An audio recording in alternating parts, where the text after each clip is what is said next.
Cari amici di Venezia Channel, siamo oggi a Riese Pio X. Perché siamo a Riese Pio X? Ma qualcuno di voi se lo ricorderà perché già l'anno scorso eravamo stati qui, abbiamo incontrato questo bravissimo sindaco, scusa se dico bravissimo, ma dopo c'è il motivo perché lo diciamo, perché parlavamo del porco e quest'anno, novità in assoluto, in anteprima, porco mondo. Allora, in due parole, sindaco, spiegaci porco mondo.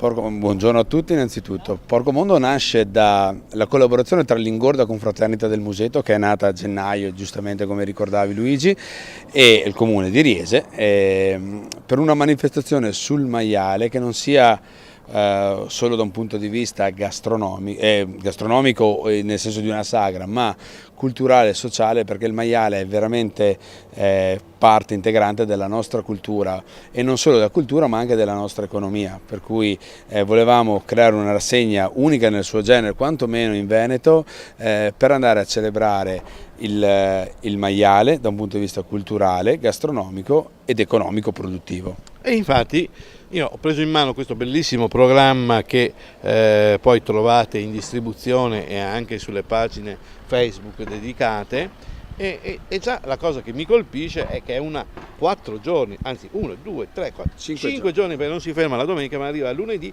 12 novembre, quindi diventa proprio un festival. Esattamente, l'abbiamo strutturata come un festival per evitare che fosse un'ennesima sagra, ma avere più momenti nel corso delle varie giornate anche di riflessioni, di incontri, di laboratori. Ci sarà il laboratorio di norcineria per esempio e di spettacoli, di divertimento e di gastronomia, per cui un programma ricco. C'è la possibilità che si estenda già da quest'anno con un piccolo fuori festival che stiamo approntando in queste ore, quindi dovrebbe essere definito, per cui è un programma secondo noi molto ricco.